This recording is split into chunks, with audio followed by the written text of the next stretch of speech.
What's going on, guys? It's Greg here today, and I'm bringing you something a little bit different today on the channel. We're going to be playing a little bit of Search and Destroy. I'm going to be using the NZ41. This is one of my favorite guns in COD Vanguard, and I decided to put on, of course, I mostly play Respawn, as you guys know, but we're doing something a little bit different on the channel here. We are going to be playing some Snd, and I see that the try-hard perks are obviously Ninja, High Alert, and Double Time, so that's what I end up putting on. I've been watching some Snd players, and that's what they tend to run. So today I wanted to go over a little bit of tips and tricks for Snd, and I'm going to talk about that today because I just started playing this today. I have 70 total kills in Snd, but I have played Snd in the past. I actually used to play a lot of game battles Snd back on Black Ops 2 and Ghost. So I'm going to go ahead and what goes on in my mind for Snd, more as in tips and tricks of what kind of perks and guns you might want to run, as well as field upgrades and all that kind of stuff. So without further ado, let's go ahead and get into some Search and Destroy tips and tricks. So first things first, whenever it comes to Snd, what is Snd? Well, Search and Destroy is a game of holding angles. It's all about getting first shots, picking people off, and your positioning on the map.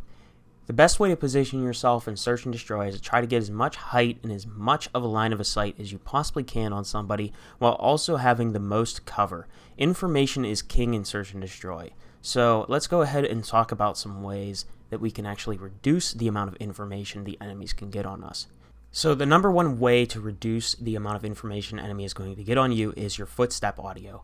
And you're going to want to run the Ninja perk. And right here, by the way, I did not realize I did not have the bomb. That's why I was doing this. But as for the Ninja perk, this is going to make your footsteps silent. It's also going to reduce the effectiveness of the tracker perk.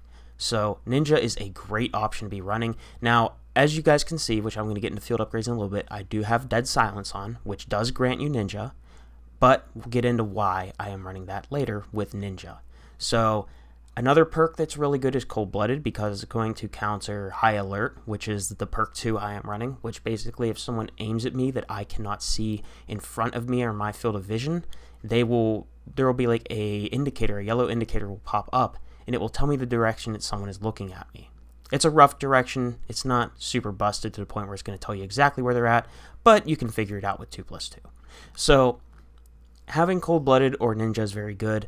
I wouldn't really recommend Ghost because it's very situational, and you have to guarantee, that the enemies are going to be having spy planes on you during that round. But there's something even better than Ghost for Snd. Another thing is you can run Fortified or Survival Training if you really want to, but I don't really recommend it because I personally think Ninja is going to be your best bet. So that way enemies cannot hear your footsteps. And for how many people that actually run Ninja in Search and Destroy, if you aren't running it, you're at a severe disadvantage. Perk 2s are going to give you your information, besides, of course, running intel or spy plane and things of that nature. I would highly recommend you either run Radar, which is going to allow you to see unsilenced gunfire on your minimap. I would also recommend using High Alert, so that way you know where people are going to be at if they are looking at you off your screen.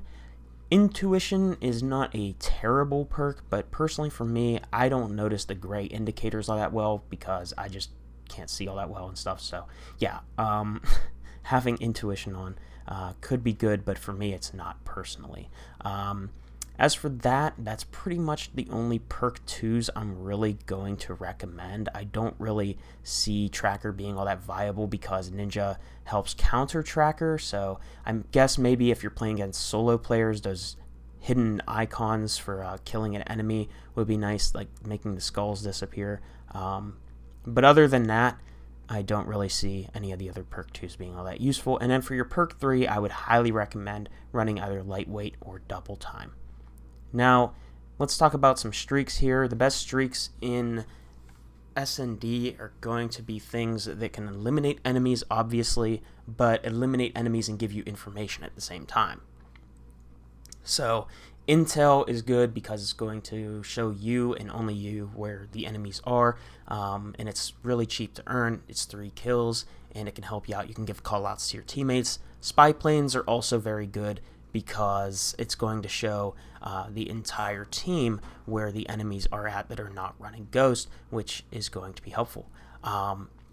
Also, spy planes will not show people who have dead silence active, so I would highly recommend running them because a lot of people are running, they're not running Ghost and they're probably running dead silence, but if they don't have dead silence in that time, then the spy plane is going to really help you out. And then on top of that, I would say that something like a glide bomb is good because whenever you call it in, you can see where everybody is that is not running cold-blooded. So it's going to give you information on what you have to do once you get out of your glide bomb. Strafe run's really good if there's an outdoor bomb site and you want to go ahead and mark that. But personally for me, I like to run the dogs just because if I end up going on a 10 kill streak, it pretty much guarantees you the win of that round because of how much pressure dogs apply on the map. Flame Knot is also a pretty good option to run just because it's a Juggernaut suit that's going to give you more health, and if you get a bomb plant, call in your Flame Knot, and then you can protect the bomb. That's a good play. Now, getting back to the field upgrades. I think Dead Silence is without a doubt the best field upgrade in the game for Search and Destroy. The reason being is it grants you Ninja, which means you're going to have Silent Footsteps if you don't want to run Ninja, obviously, but when the enemies get a spy plane, you also get a ghosted effect, and same thing for intel. Now, one of the things is I'm pretty sure that Dead Silence does not have any effect against local informants, so you will show up as a directional triangle on their minimap. You will not show up as a dot like it would be if you're running Ghost. So I'm pretty sure there is no resistance to local informants when you're running Dead Silence, but it is very beneficial because whenever enemies get a spy plane, you can go ahead and pop your Dead Silence and you will be invisible during the duration of your Dead Silence. And as you kill enemy players, you'll refresh your Dead Silence.